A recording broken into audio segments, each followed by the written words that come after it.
Baik, Assalamualaikum warahmatullahi wabarakatuh. Bapak-bapak, ibu semua, selamat siang. Salam sejahtera buat kita semua. Siang hari ini terima kasih sudah hadir para patriot COVID-19. Jadi mereka ini padahal adalah para orang-orang yang berbuat dan membantu orang lain selama pandemi ini. Dan kemudian ini diusulkan oleh publik melalui email redaksi. Ada 300 email yang masuk redaksi dan kemudian ini menjadi saya pilih 17. Kenapa 17? Karena bertepatan dengan 17 Agustus 45, kemudian juga 17 itu adalah hari kelahirannya Pak Dahlan, ya, secara administratif ya 17 Agustus.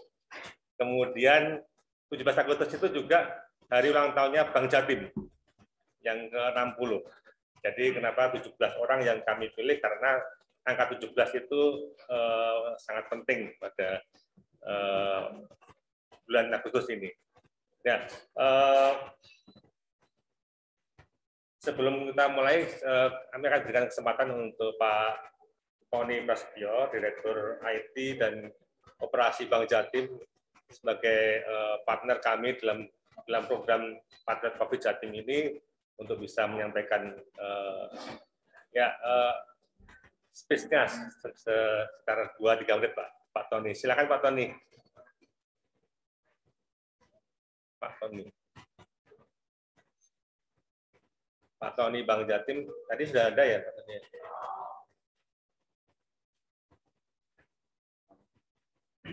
Suaranya belum keluar, Pak. Masih di mute ya. Tolong suaranya, Pak. Suara Pak Tony belum keluar.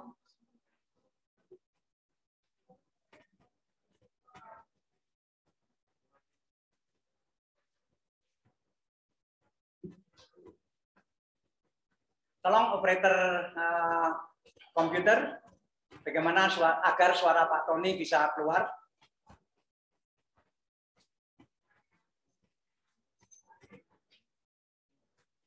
Suara saya ini keluar nggak?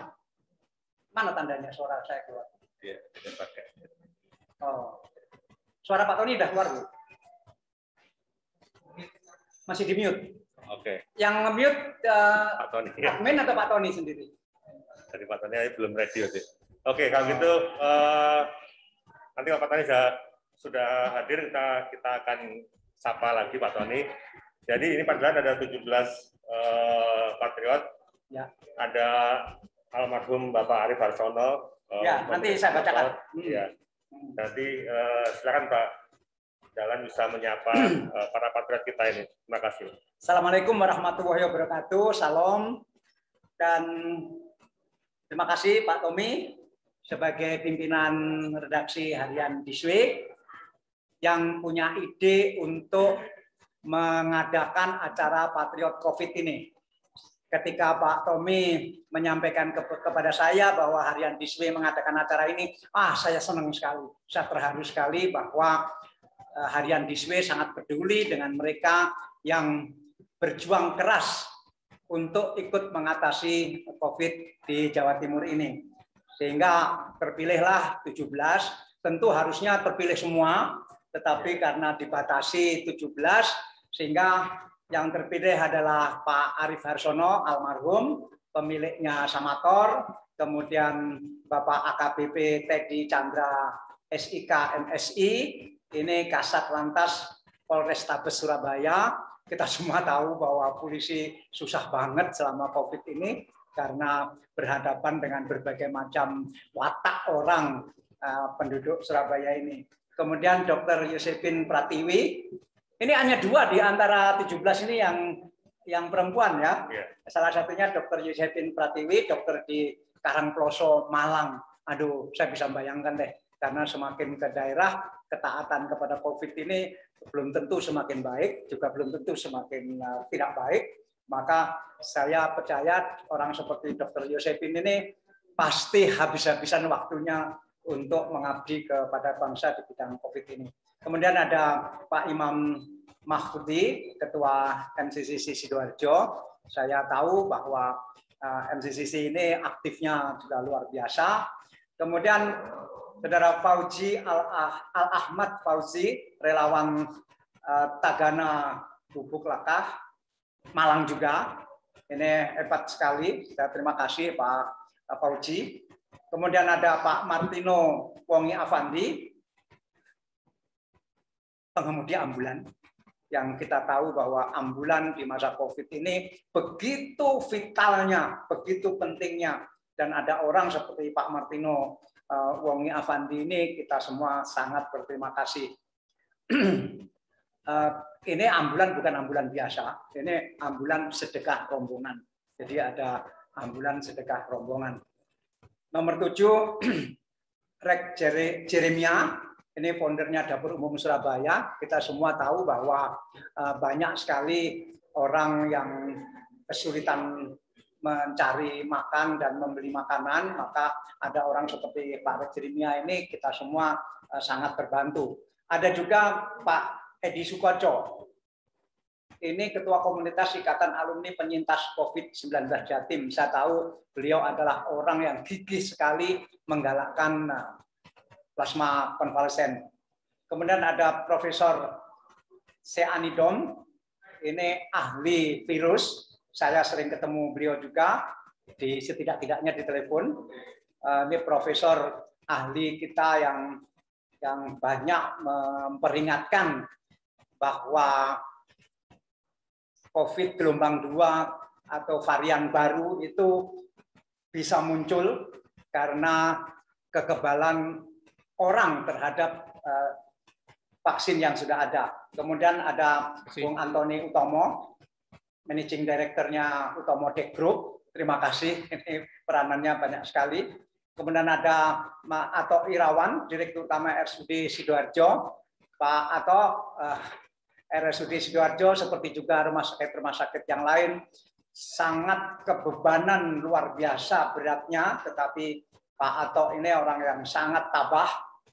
Kemudian ada Radian Jadid, ini koordinator relawan pendamping RSLI, rumah sakit lapangan, yang kemudian tiba-tiba rumah sakit lapangan begitu vitalnya. Kemudian ada Indra Purnama, koordinator Cokro Bergerak. Ini kita semua tahu bahwa Cokro Bergerak ini sangat penting selama COVID ini. Ada nomor 14, Husin Ghazali. Kita kenal semua dengan Pak Cong atau Cak Cong, koordinator Tribun Green North. Ini bonek sejati yang bagaimana bonek berperan aktif dalam ikut maskerisasi di Surabaya ini. Nomor 15 ada Seno Bagaskoro, koordinator Surabaya Memanggil. Pak Seno, terima kasih. Pak Seno ini kita semua tahu peranannya begitu besar. Nomor 16 ada Pak Dianto Wijaya Uy, Ketua DPD Barat JP Jawa Timur. Pak Uy atau Pak Wijaya. Pak Wijaya itu berasal dari marga Uy. Jadi semua yang marganya Uy itu biasanya punya nama Indonesia Wijaya. Terima kasih Pak Uy, peranan dari Barat JP Jawa Timur. Kemudian nomor 17, Yuska Harimurti, aktivis Gus Durian Surabaya. Dan ini Yuska ini ya kita semua tahu karena Gus Durian begitu banyak di Jawa Timur ini. Begitu Mas Tommy, saya mengucapkan terima kasih sekali kepada semuanya sebetulnya diwakili oleh 17 orang ini, dan saya bangga sekali bagaimana di masa-masa sulit ada orang yang mau menghabiskan umurnya, menghabiskan perhatiannya, mengabdikan hidupnya untuk bergerak bersama-sama dengan masyarakat lainnya dalam mengatasi masalah COVID.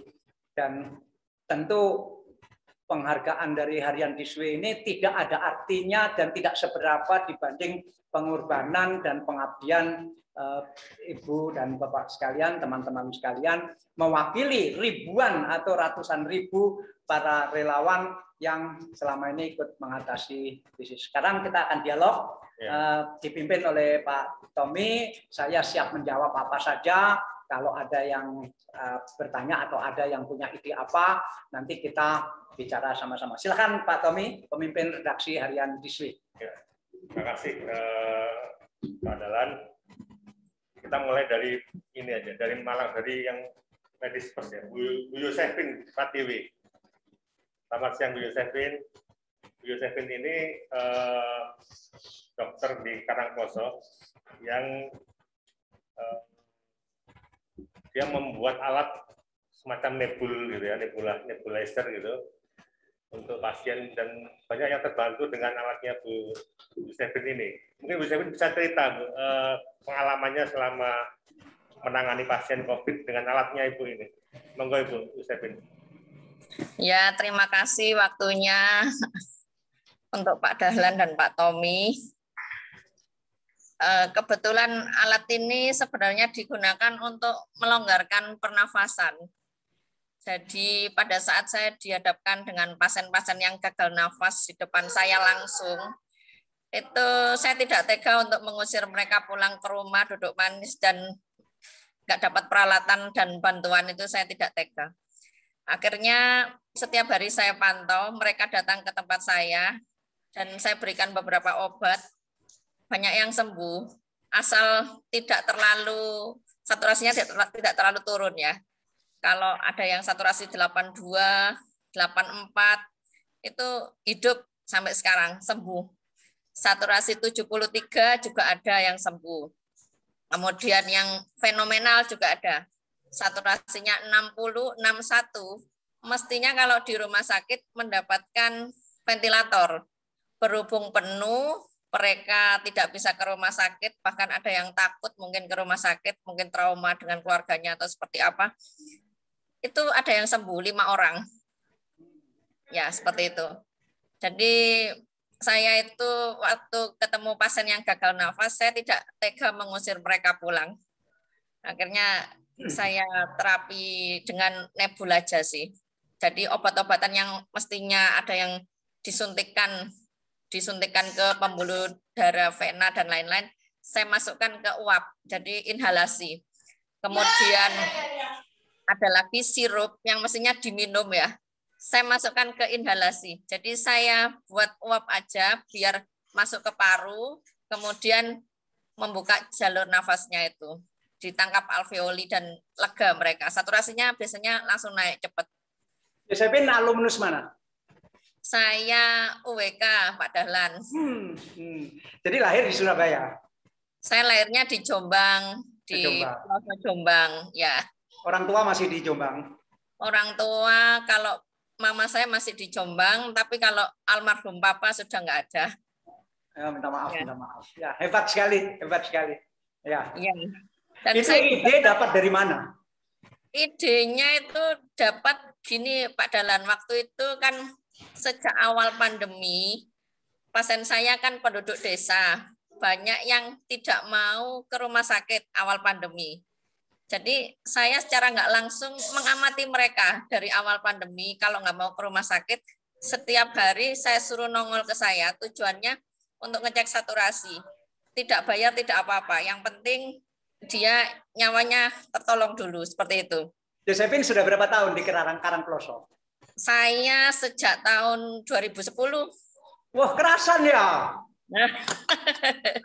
Kebetulan saya ini mau tinggal. Lulus tahun berapa? Lulus tahun berapa? Lulusnya ya tahun 2010 itu Pak. Jadi langsung lulus terus Karangploso sampai sekarang. Sampai sekarang. Jangan-jangan sudah beli sawah Anda di sana? atau beli sapi ternak di sana. Ya, belum ada dana untuk beli-beli. Hebat Yosefin, 10 tahun di Karangploso. Anda nggak pernah minta pindah? Saya tidak pernah pindah. Kebetulan saya ini senang dengan kehidupan di desa. Nggak pernah dipindah atau nggak pernah minta pindah? Saya kan dokter swasta Pak Dahlan, jadi saya bisa memindah saya, kecuali saya pindah. Oke. Ya. Terima kasih. Terima kasih Bu Ya, Sevin. karena 17 orang, waktunya tidak cukup, nanti kita kontak lagi. Terima kasih. Ya Pak Dahlan. Terima kasih banyak. Kita coba menyapa Prof. Nidom ya, Prof. Nidom. Assalamualaikum Prof. Nidom. Kita tahu selama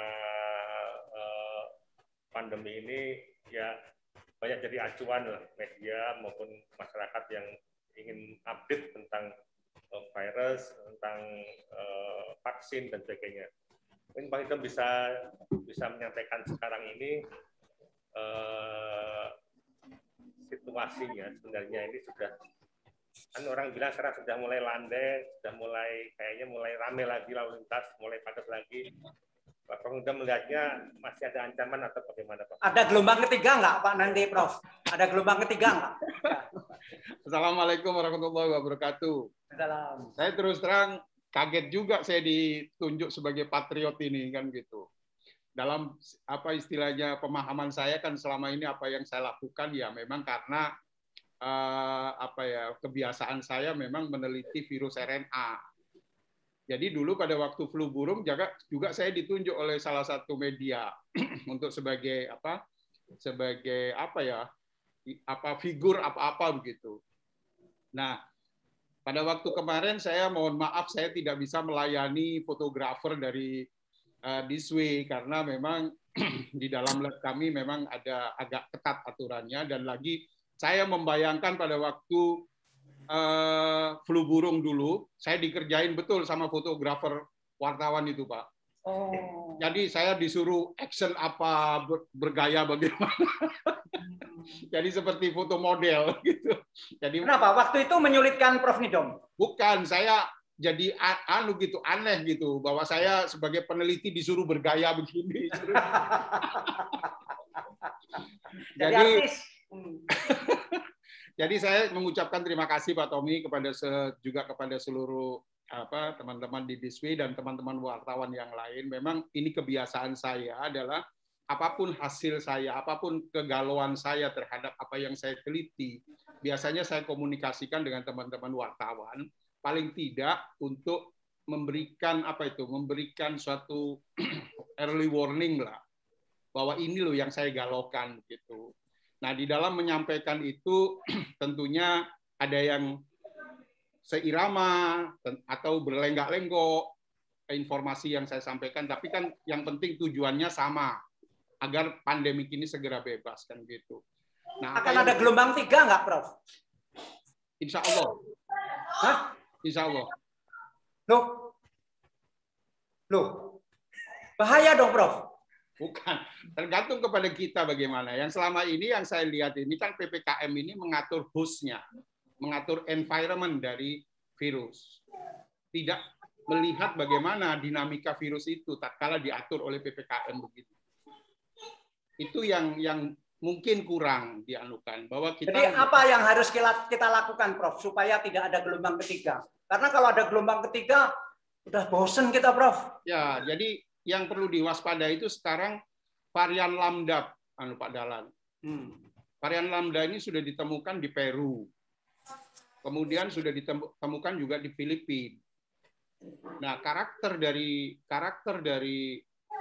Lambda ini betul-betul dia bisa menembus antibodi.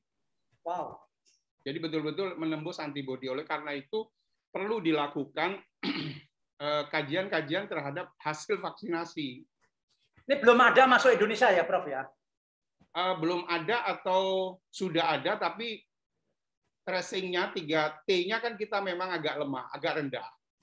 Nah itu kebetulan misalkan tidak ada karena mungkin kebetulan tidak terdeteksi atau memang belum ada. Tapi mungkin Pak Dahlan kan tahu bahwa virus ini kan strukturnya sama seluruh dunia, sehingga dia mendapat tekanan atau mendapat pressure apapun yang sama, dia akan merubah diri dalam bentuk yang sama. Penyebarannya lebih cepat dibanding D atau lebih lambat? Informasi dari Peru bahwa hampir sama penyebarannya, tapi dia cuma lebih lolos daripada barrier dari antibodi. Itu yang perlu kehati-hatian. Tingkat kematiannya bagaimana, Prof? Tingkat kematian sebetulnya selama ini tingkat kematian kan sangat tergantung. Tingkat kematian yang Lambda. Ya, tergantung pada komorbid masing-masing. Hanya itu. Jadi sebetulnya kalau tidak punya komorbid mungkin orang jadi bisa menghindar begitu. Jadi prokes itu sangat prokes 5T itu tetap paling utama harus dijalankan oleh masyarakat. Jadi kita ini belum bisa santai ya, Prof ya? Belum. Wow. Saya melihat belum. Jadi Oke, ini baik sekali warning dari Profesor Nidom. Mungkin saya bisa titip, Pak. Jadi masker itu harus segera distandarisasi. Tambah satu lagi. Enggak, bukan distandarisasi. Oh, standarisasi. Ya, itu harus ada SNI-nya itu berapa mikron yang harus diberikan kepada masyarakat.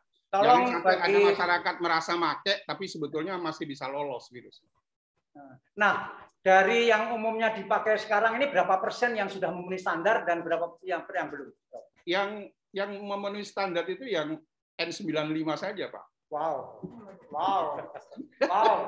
Jadi yang Prof pakai ini juga nggak memenuhi standar? Nah, ini karena saya pakai di rumah. Baik, Prof. Terima kasih warningnya. Terima kasih banyak. Terima kasih. Terima kasih, Prof. Kita akan nyapa Mas Pak Rex Jeremy Winarno. Ini pendeta ya, pendeta adalah bandar narkoba dulunya. Nah, selama pandemi ini Pak Rex ini, pendeta Rex ini rajin bikin makanan untuk dibagikan pada orang-orang yang kesusahan. Bisa cerita sedikit Pak Rex aktivitasnya itu? Ya, terima kasih Pak Dalan juga Pak Tommy atas kesempatannya. Kami sudah memulai masak sekitar hampir 4 tahun sebenarnya. Kalau asal mula kami masak, soalnya kami waktu memberi makan ke orang-orang miskin, ada beberapa orang-orang yang menangis, dan itu menyentuh nurani kami, suami istri, dan saya bilang sama istri saya, ya mulai hari ini kita beri makan mereka. Sekalipun kita bukan orang kaya, orang berada, tapi biar dari apa yang kita punya, kita bisa bantu orang-orang yang ini membutuhkan. Dan akhirnya dari sana sudah mulai lahir dapur umum, cuma kami kurang disorot orang, jadi memang kami lebih tersembunyi seperti itu. Dan akhirnya tiba PPKM yang pertama, waktu Corona Session pertama, kami sudah membantu warga kita, sesama kita, warga Surabaya, dengan memberi mereka bantuan makan selama mereka sedang isolasi mandiri. Dan juga waktu session pertama kami bantu begitu banyak APD, kami bawa ke hampir seluruh Indonesia, kami ini sebarkan puluhan ribu APD, dan itu bisa memberkati teman-teman kita yang sedang berjuang. Nah, masuk ke sesi session yang kedua, yang virus Delta, ini membuat PPKM ini menjadi lebih berat, dan memang pukulan yang begitu kuatnya menghantam Indonesia ini meluluhlantakkan ekonomi kita, bahkan banyak orang yang mengalami kematian. Tiba-tiba saya diberikan ide sama Tuhan ya, untuk kenapa kita nggak masak, kita berikan mereka yang sedang isolasi mandiri. Akhirnya kami lempar ke flyer, buat flyer, lempar ke Instagram, tiba-tiba meledak. Dari flyer itu dibagikan ke para mahasiswa, dan itu kami mulai di Juli tanggal 2 pertama sebelum PPKM dimulai tanggal 3, kami sudah dapat sekitar 17 paket dulu orang-orang yang mendaftar. Dari tanggal 3 kami bawa 17 paket, besoknya 20 paket, 30 paket. Di hari kelima meledak. Karena mereka bilang ini hoax, tapi ada yang datang, mereka videoin, dan sempat video yang ada itu sempat viral ke hampir seluruh media Indonesia, dan saya kaget besoknya datang semua media seluruh Indonesia datang. Dan itu ini membanjiri kami, dan sempat kami dibilang hoax karena admin kami cuma 1, tapi yang masuk SMS itu 5.000 orang. Itu sempat terblokir, kami nggak berdaya, dan akhirnya terblokirlah nomor kami. Tetapi kami belajar dari kesalahan, dan puji Tuhan akhirnya sekarang kami punya 4 admin, dan setiap hari kami membantu sekitar 3.000 teman-teman kita yang sedang isolasi mandiri dengan memberikan mereka makan siang dan makan malam. Kami juga berikan mereka vitamin sampai mereka mengalami yang namanya kesembuhan. Tentu yang memacu kami terus bergerak adalah ketika beberapa dari teman-teman kami mati, anak-anak yang sudah tidak punya lagi mama, papa, ada yang sudah dapat makanan, besoknya tiba-tiba meninggal, mereka sudah tidak bisa makan. Terus istri saya ngomong, kalau misalnya mereka meninggal, bisa saja makanan yang kita masak pada hari ini adalah makanan terakhir mereka. Mari kita berikan yang terbaik. Cara ngirimnya bagaimana, Pak? Kami memakai kurir sekitar 60 dan relawan sekitar 20 yang sudah di PHK oleh perusahaan mereka. Kami mempekerjakan ada 80 orang untuk boleh bersama-sama kita ini menjadi garda terdepan untuk orang-orang yang sedang berjuang dengan COVID ini, Pak Dalan. Pak Rek dulu sekolah teologi di mana, Pak? Saya di Cianjur, Pak.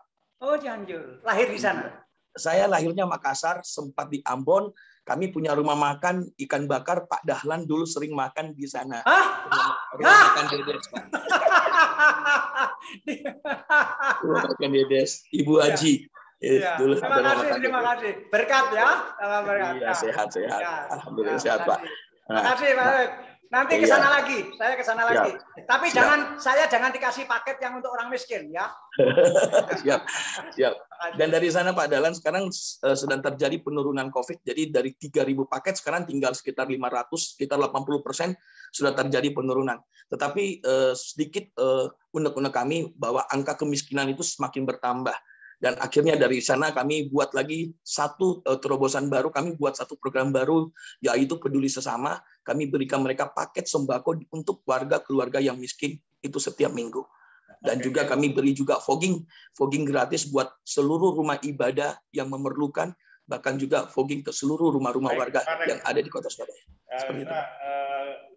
Berbagi waktu. Terima kasih Pak Rek ya. Terima kasih. Sampai ketemu di restoran Anda lagi. Ya. Siap. Kita akan sapa Pak, ini sekarang pengusaha nih, Pak Antoni Tomo ini dari Pemodek. Selamat siang Pak Antoni. Selamat siang Pak Tommy, Pak DI. Kita tahu ini teman lama saya ini. Iya. Kenapa saya dipilih? Nanti memang hebat ya. Iya, jadi dia yang Pak Antoni ini mengorganisir UKM untuk membantu sama-sama pandemi, kemudian juga dalam vaksinasi juga aktif sekali. Sekarang sedang menyiapkan vaksinasi merdeka Pak ya untuk karyawan-karyawan perusahaan di Jawa Timur yang free, yang di luar gotong royong. Ya. Wah, hebat. Ya ini Pak, memang kalau saya bilang begitu Pak DI bilang ini kok dipilih, saya juga tanya begitu Pak. Karena saya itu jasanya hampir dibilang tidak ada Pak dibanding dengan teman-teman yang luar biasa semua nih Pak. Jadi enggak lah, Anda hebat. Anda hebat. Jadi ini usulan dari pembaca ngirim email, ada nama Pak Antoni di situ ya. Ya, kita tuh kan sebetulnya ini Pak, yang paling kena ini ekonomi Pak. Jadi kemarin itu teman-teman di berbagai asosiasi mereka juga sambat Pak. Surabaya itu kan sempat vaksinasi ini Pak Tommy di Tambak Sari. Itu rekornya sampai 50.000 Pak sehari. Setelah itu ditutup. Nah setelah ditutup itu rupanya permasalahannya simpel Pak Dahlan. Karena Pak Wali mendapati banyak sekali orang berbondong-bondong Pak. Dari Bondowoso, dari Lamongan. Itu ke Surabaya gitu Pak kira-kira. Karena mendengar bahwa prosesnya cepat dan ringkas lah di sana. Nah, karena tidak tepat sasaran itu, teman-teman kemarin sampaikan kan, gimana kalau yang mengkoordinir di kita gitu, di asosiasi di Kadin dan IO ini Bu Imelda ini senior saya juga nih di Entrepreneur Organization. Karena sebetulnya kan ini Pak, tidak hanya pelaku usahanya, kalau bos-bosnya saya kira mungkin sudah dapat kesempatan duluan atau lebih aktif ya informasinya, tapi yang serumah dengan karyawan, yang kontak erat, dan kadang-kadang Surabaya ini kan sudah nggak bisa kita nafikan ya Pak Dahlan, hanya orang yang bekerja di Surabaya itu warga Surabaya gitu Pak. Kita punya kota-kota penyangga seperti Gresik, Sidoarjo, Mojokerto yang mungkin PP dan mereka juga berinteraksi banyak Pak dengan warga Surabaya. Nah atas dasar itu sih Pak Tommy dan Pak DI kita kemarin mengkoordinir dan mudah-mudahan minggu ini Pak Dahlan ini kalau jadi ya Pak Dahlan selaku senior kita ini mohon dukungan juga biar ya vaksin ini bisa segera lah Pak karena masih banyak yang belum tersentuh sih Pak. Pak saya mau di vaksinasi yang akan datang saya mau join di tempat sampean kebetulan saya belum yang kedua memang. Oh begitu siap. Baik Pak nanti kita pasti informasikan Pak begitu tanggalnya fix Pak Dahlan. Ya. Terima kasih supportnya Pak Dahlan, Pak Tommy. Ya, keep inspiring Pak DI. Ya, terima kasih Pak Antoni. Kita akan sapa dari pengusaha lagi Pak, dari Bu Imelda nih. Bu Imelda ini mewakili mendiang almarhum Pak Ari Barsono. Jadi kalau kita ingat oksigen pasti ingat Pak Ari Barsono, ingat Samator. Gitu. Selamat siang Bu Imelda. Selamat siang Pak Tommy, selamat siang Pak Dahlan. Iya. Selamat siang Imelda ini, Tom. Iya. Pak Tommy, Imelda ini, aduh saya begitu melihat foto Imelda menangis di depan di peti mati ayahnya itu, saya ikut menangis Imelda. Saya bisa bayangkan betapa Anda sedih di tengah suasana yang begitu, itu ada kehilangan papa, dan mudah-mudahan Anda bisa meneruskan semuanya ini Imelda. Ya Pak, terima kasih Pak atas supportnya selama ini. Membaca tulisannya Pak Dahlan juga saya juga tersentuh karena Pak Arief juga sering cerita bahwa baiknya Pak Dahlan sekeluarga dan betapa supportnya Pak Dahlan atas inisiasi kita semua dalam menghadapi COVID-19 ini. Dan saya juga sangat appreciate, dan keluarga saya juga sangat appreciate bahwa papa saya menjadi salah satu dari patriot di Jatim ini. Pasti kalau beliau tahu, beliau juga pasti sangat. Terima kasih dari kami sekeluarga. Oke. Suaranya agak putus, tapi kita tahu menangkap tadi. Kalau sekarang soal oksigen gimana Bu Imelda? Apakah masih slotnya masih seperti yang 2 minggu, 3 minggu lalu gitu? Jadi kalau misalnya di daerah Jawa dan Bali sudah cukup bisa teratasi Pak, tetapi ada kenaikan di daerah lain di luar Pulau Jawa seperti di Sumatera, di Kalimantan dan di Sulawesi. Jadi karena pabrik kita nggak cuma di Pulau Jawa saja, yang dulunya Pulau Jawa dibantu oleh Konawe dan dari Batam, sekarang kita gantian membantu daerah di luar Jawa juga, Pak. Oke. Imelda, pabrik yang baru sudah jalan? Pabrik yang baru sudah jalan, jadi ada tambahan mesin, Pak. Jadi bisa menambah sekitar 15 ton per harinya di daerah Rumput Sier. Itu langsung dikonek ke sebelahnya, kita bangun rumah oksigen, Pak. Seperti rumah oksigen yang di Jakarta waktu itu yang didatangin oleh Pak Presiden Jokowi, di Surabaya juga ada Pak, yaitu pas di sebelahnya pabrik kita yang di Sier. Itu untuk orang-orang yang membutuhkan oksigen tapi belum mendapat kamar di rumah sakit. Mungkin kita gunakan untuk persiapan wave ketiga yang tadi dibicarakan oleh Profesor Nidom. Mudah-mudahan Anda kuat. Sebenarnya saya tahu bahwa tekanan datang luar biasa dari para dokter, dari rumah-rumah sakit seluruh Indonesia, dari anggota DPR, dari gubernur, dari wali kota, dari bupati, dari para menteri, semua memberikan tekanan kepada Anda. Dan saya yakin Anda kuat, Anda lebih muda, dan Anda bisa meneruskan Samator untuk mengabdi ke Republik apapun, karena Samator adalah salah satu contoh di mana perusahaan milik bangsa sendiri bisa menjadi tuan rumah di negeri sendiri tanpa tergantung lagi pada perusahaan asing. Terima kasih, Imelda. Terima kasih Pak Dahlan. Terima kasih Bu Imelda, ketemu lagi. Kita akan nyapa Pak Teddy, Pak AKBP Teddy Chandra. Sudah ada Pak Teddy ya? Belum ya? Belum, oke. Mungkin masih spam ya. Karena lantas status ini luar biasa sebetulnya.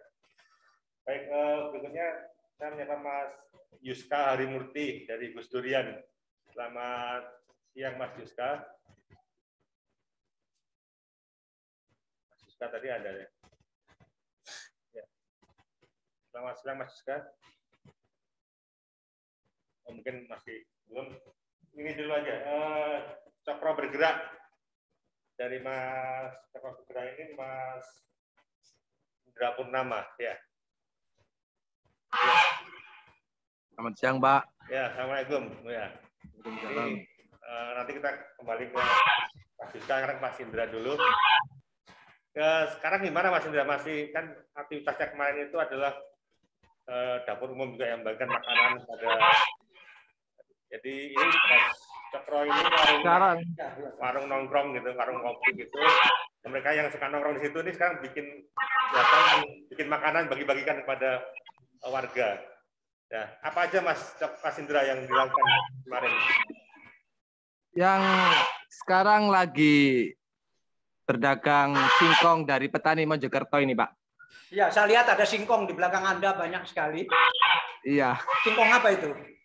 Singkong kuning, Pak. Itu nanti dimasak singkong itu? Enggak, jadi kita kerjasama dengan petani Mojokerto untuk menyalurkan hasil panennya, Pak. Terus kaitannya sama COVID apa nanti?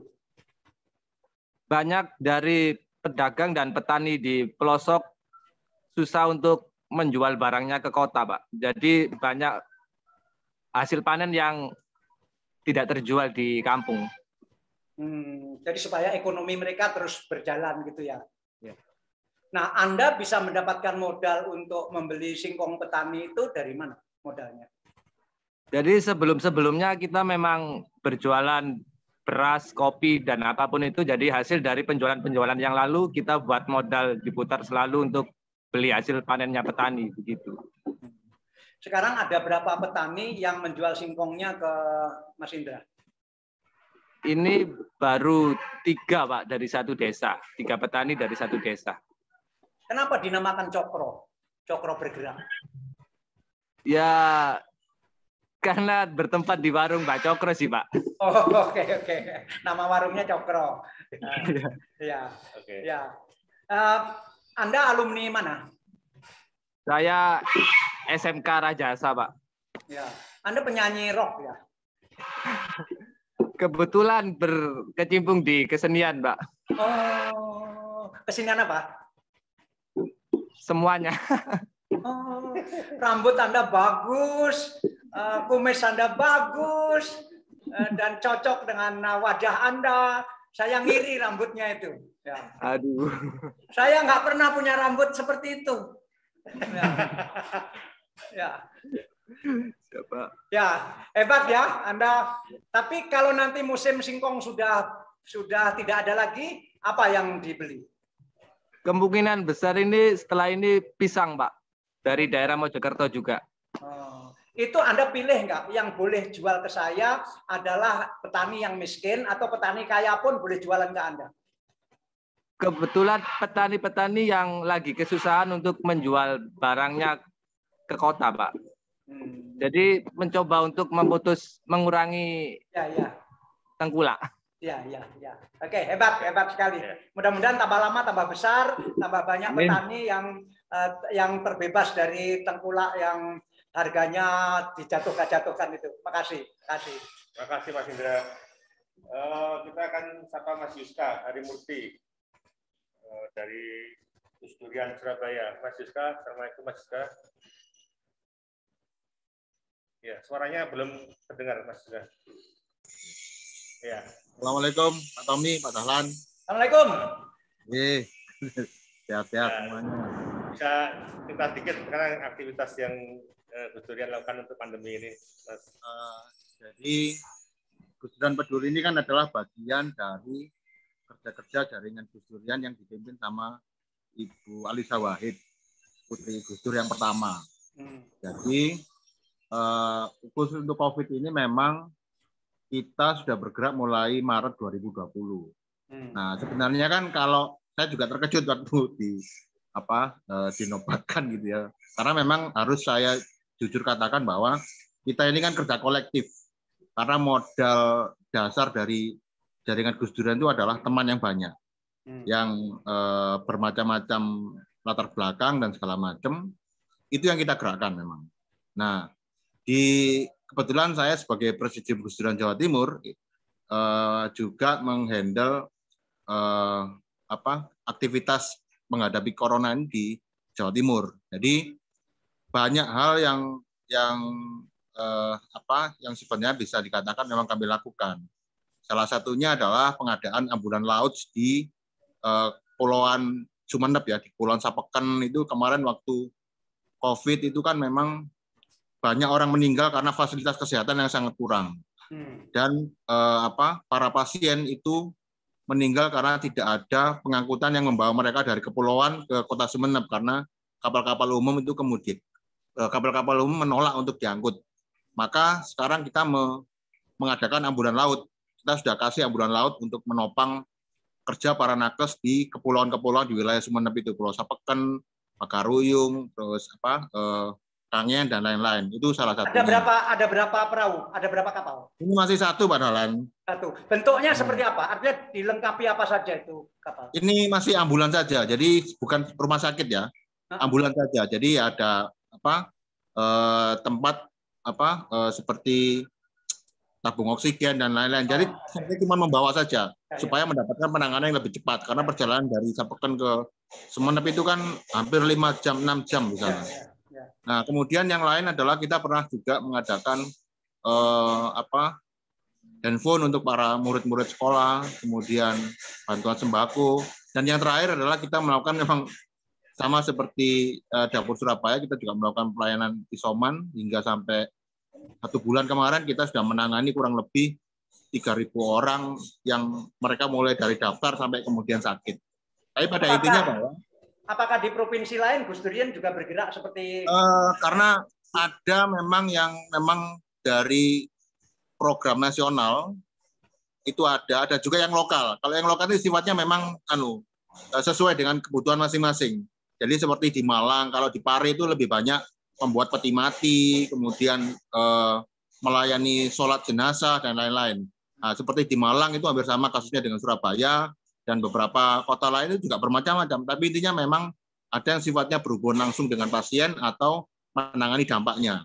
Nah, di Surabaya ini semuanya kita lakukan. Jadi mulai kita mengirim relawan untuk ikut di kelompok-kelompok relawan yang sudah dibentuk oleh pemerintah, atau kemudian kita bergerak sendiri untuk melakukan pembinaan juga ada dampak.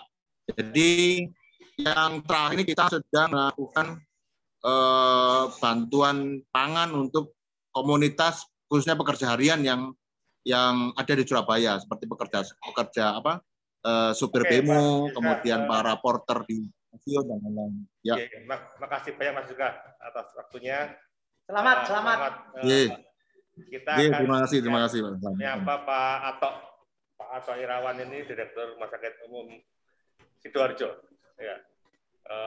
Ketahuan Sidoarjo ini level 4, terus baru sekarang level 3. Gimana Pak Ato selama kemarin PPKM yang kredit itu?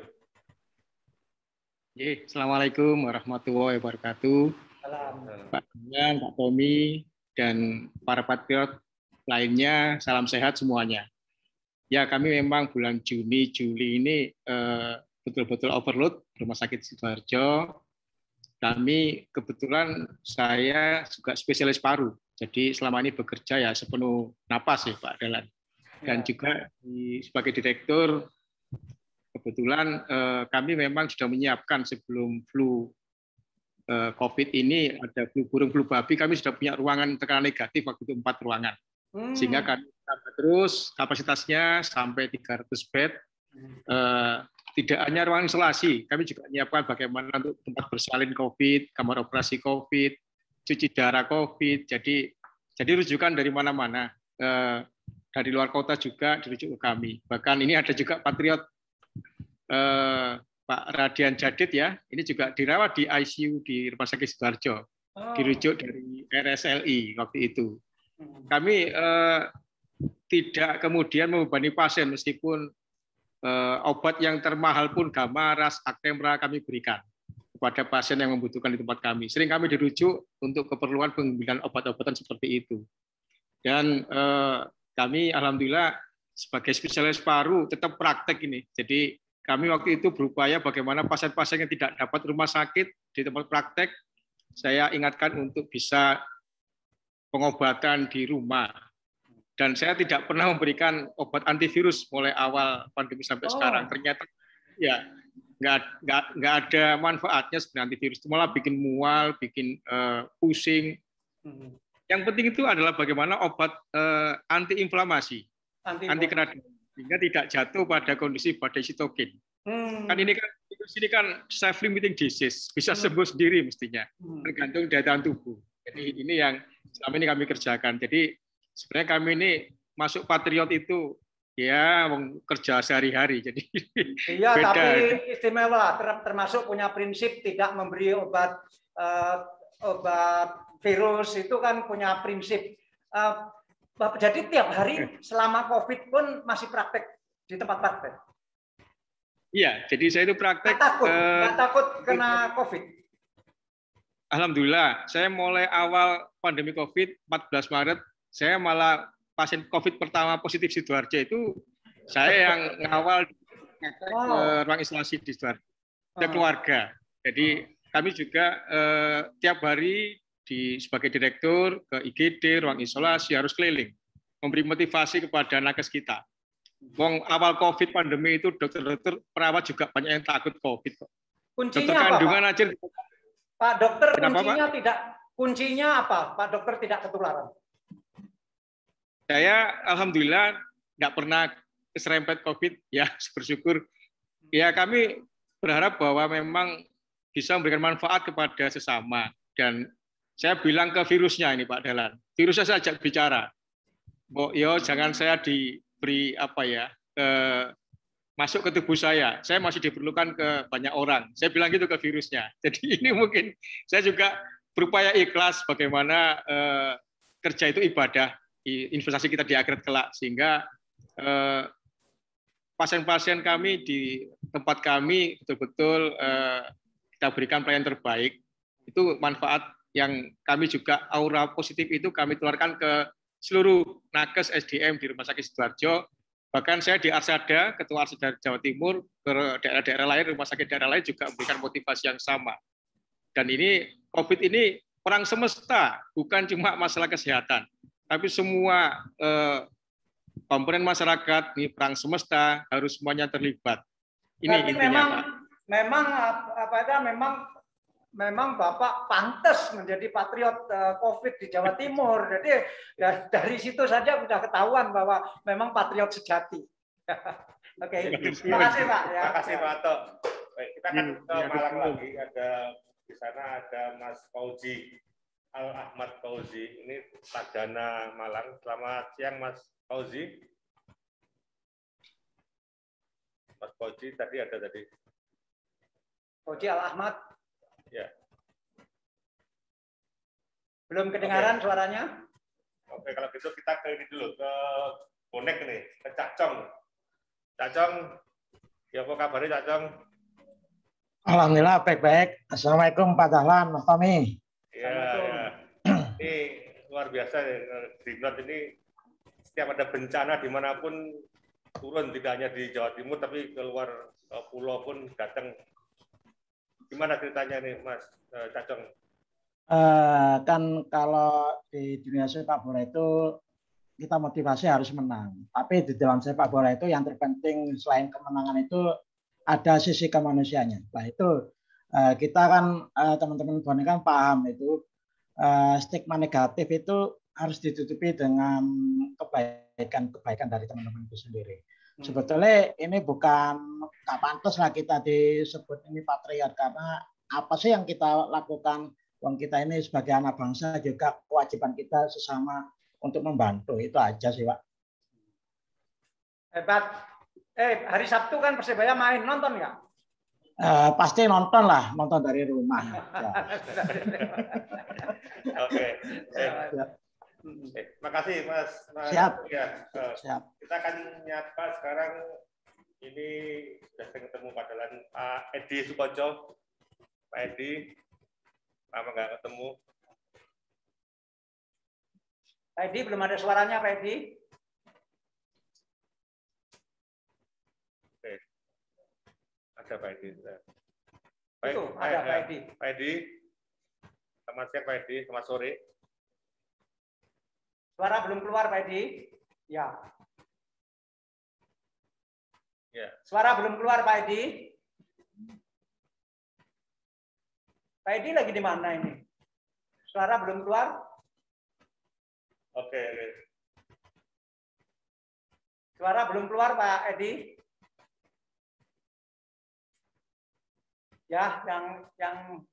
yang lain dulu. Ya, baik. Kita suara nggak keluar, Pak Edi, minta maaf ya. Minta maaf. Kita sapa Mas Radian Jadid ini. Radian Jadid ini, Pak Radian Jadid ini dia relawan di Rumah Sakit Lapangan Indrapura. Biasanya wartawan kalau mencari informasi tentang pengembangan RSLI ya ke Mas Radian Jadid ini. Ini lagi di Rumah Sakit Lapangan ini kelihatannya. Siap, Oke. Assalamualaikum semuanya, Pak Dahlan. Nah, kalau di PSM manggilnya Mas Dahlan. Saya putranya Bupi, Pak Dahlan. Titip salam tadi. Bupi, keluarga dewek, keluarga dewek. Tapi sampean terpilih sebagai patriot bukan karena keluarga loh. Betul, ya. Jangan sampai ini Pak, ini apa karena keluarga. Salam dari teman-teman Takeran. Saya sering ngobrol-ngobrol sama Mas Din. Itu juga saya nyapa ke semuanya. Ini memang bukan orang-orang baru. Saya berkecimpung banyak. Monggo Pak Edi, Pak Mas Seno, Pak Gianto di relawan, Mas Indra, saya juga cangkruk di Mbak Cokro, Yuskas, teman sering sekali. Terus Pak Profesor Nidom, diskusinya di Rumah Sakit Lapangan selalu update dari jenengan. Pak Toirawan, matur suwun. Salam dari Dr. Erwin, Dr. Kris, Dr. Agus, Laksamana Nalendra, dan teman-teman. Nah ini saya kalau tidak dibantu Pak Atok sudah wassalam. Saya sempat koma 5 hari. Sampai rendah hati sekali menghargai orang lain, bagus. Ya, terus kalau teman-teman betul, Mas Aman, Mas Ade, Mas Indra, Mas Rizal, Eko, Andi, Ildan, Kotip, wartawan siswi itu teman-teman semua, Pak. Jadi akrab dengan mereka. Terima kasih. Jadi kalau di sini awal development di sini kami dari Task Force Kemanusiaan Kantin ITS, kebetulan saya ketuanya, diskusi dengan foundernya tadi Dr. Erwin, Dr. Agus, Dr. Kris, bahwa perlu penanganan non medis terhadap COVID-19 ini seperti halnya merujuk kepada kasus AIDS. Jadi kita memberikan baik, terputus suaranya. Suara terputus. Apa saja faktor psikologis, faktor ekonomi,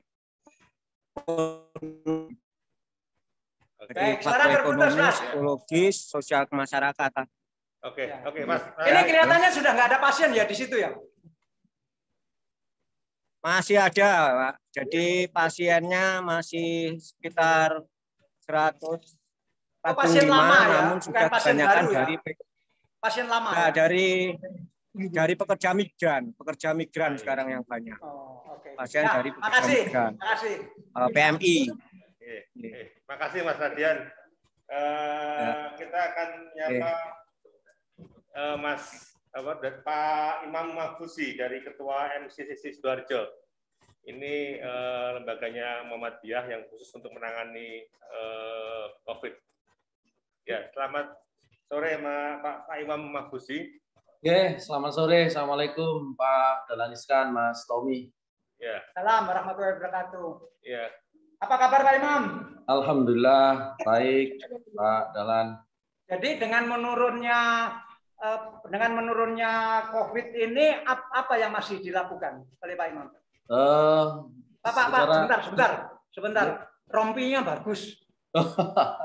Ini rompi memang dibuat awal COVID Maret 2020. Langsung kita dibentuk, langsung saya masuk di situ tapi bukan ketua. Jadi udah ada ini. Aktivitas sudah banyak, cuma nggak tahu kemarin terkait dengan pasien isoman yang meninggal di rumah, kita prihatin, banyak yang merasa kesulitan mendapatkan perawatan, ya itulah kita gerak. Oke. Yang terbaru yang dilakukan kemarin apa, Pak Imam? Secara umum memang sudah melandai, tapi terakhir hari Jumat masih ada 2 permintaan pemulasaraan di daerah Sidoarjo. Ya biasanya karena status isoman sudah sulit untuk mendapatkan perawatan di rumah sakit atau mungkin kesulitan biaya, sehingga kami masih dihubungi hari Jumat terakhir.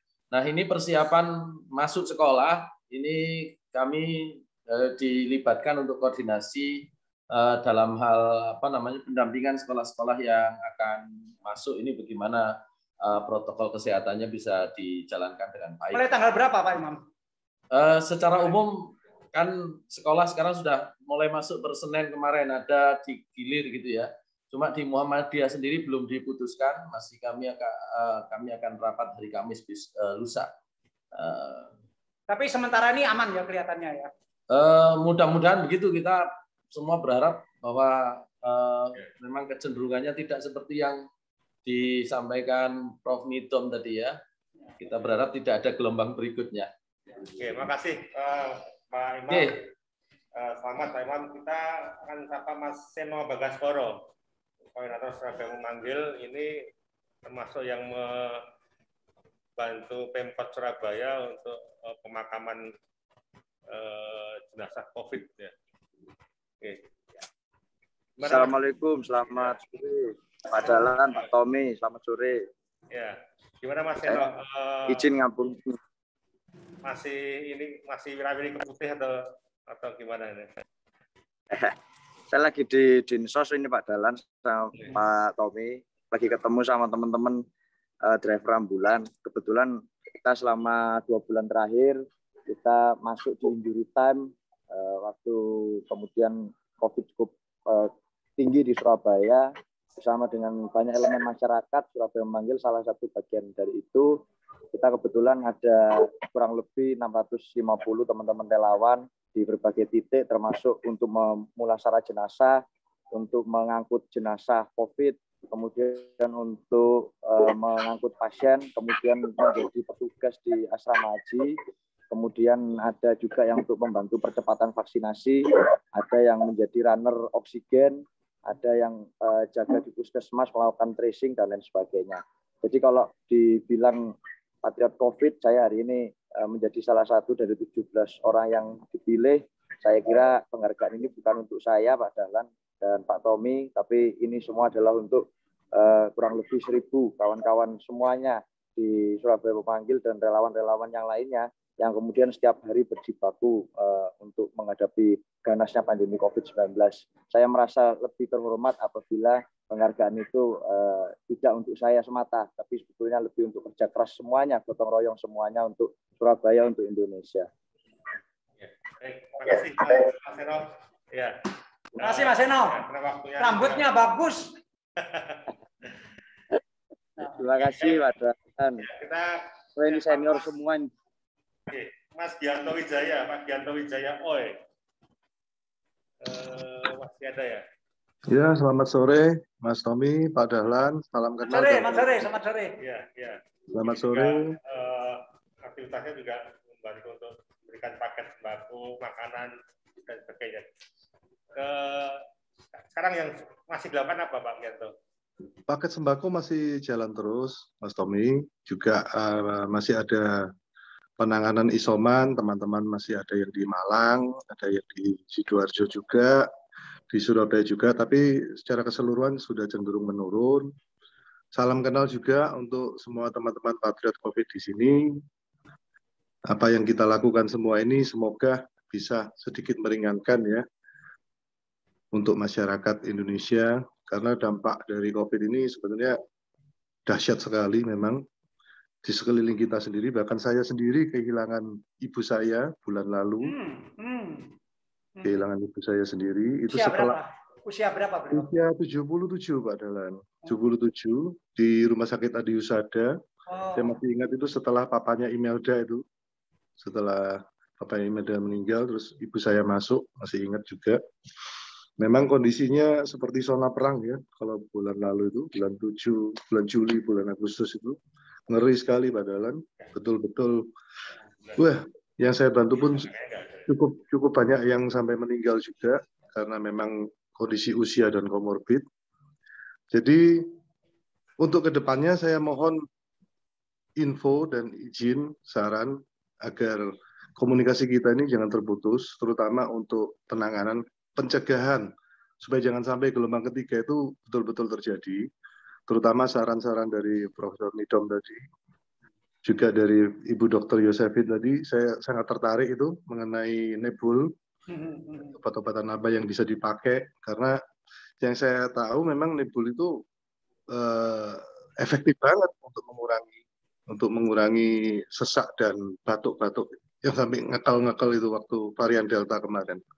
Demikian, Pak Dahlan. Pak Dianto ini sehari-hari kegiatan selain jadi relawan ini apa? Bisnis? Saya pengusaha, Pak Dahlan. Kebetulan saya eksportir buah-buahan dan perkebunan. Ekspor? Iya. Ekspor atau impor? Ekspor, Pak. Oh, hebat sekali. Anda jadi pahlawan bangsa. Saya sudah 31 tahun ekspor mangga. Jadi sejak umur 5 tahun? Sekarang kan kelihatannya baru umur 35. Terima kasih Pak Dahlan. Saya umur 50, Pak. Sudah punya cucu. Buah apa saja yang diekspor? Mangga, Pak, terutama. Dan juga saya kembangkan perkebunan buah-buahan unggulan atas perintah Pak Presiden waktu 2015 awal. Saya yang diserahi program Revolusi Hijau namanya dengan Kementerian Pertanian. Waktu itu zamannya Pak Amran, dirjennya Pak Sputnik.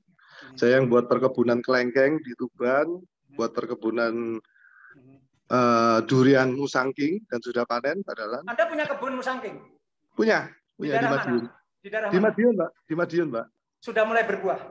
Sudah panen kedua, ini mau panen ketiga. Sudah di Ngebel, ya? Boten, Pak. Boten, Pak. Di Gosong, Saradan masuk Gosong. Oh, daerah Glodok sana, Ngawi ya.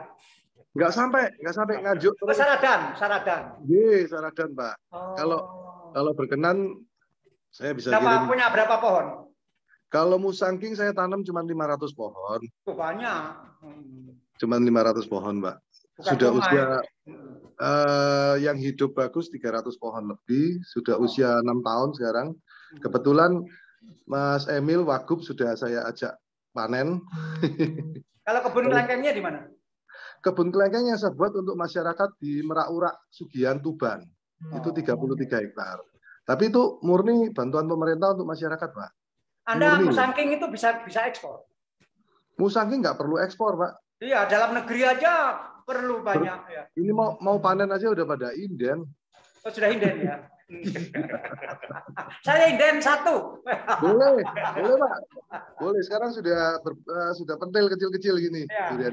Tapi saya inden bukan 1, saya inden 100. Ya. Siap Pak. Nanti minta nomor rekeningnya, mau kirim uangnya ya.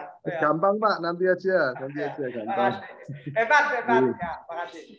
Baik, saya kira sudah semua Pak. Dengan Pak Martino yang belum percaya ya kayaknya. Pak Martino nggak gabung ya? Atau Tolong yang merasa hadir dan tadi ketika diberi kesempatan belum siap, sekarang udah siap. Tolong, ada siapa ya? Pak Fauzi ya, Pak Fauzi. Pak Fauzi. Fauzi Tagana Malang. Pak Fauzi. Nah ini ya. Baik. Oh ya, nah sudah hadir beliau. Ya Pak Fauzi.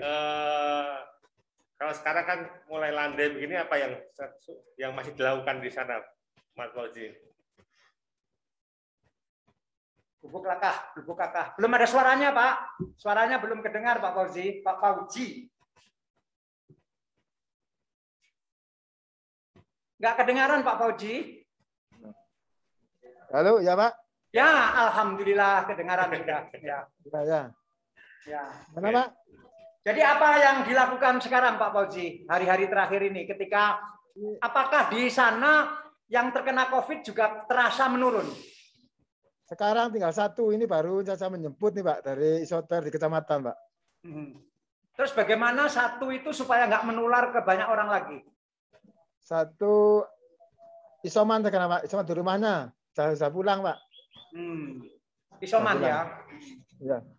Kelihatannya bisa diamankan Pak 1 ini supaya nggak menyebar lagi. Bisa Pak. Bisa. Ya.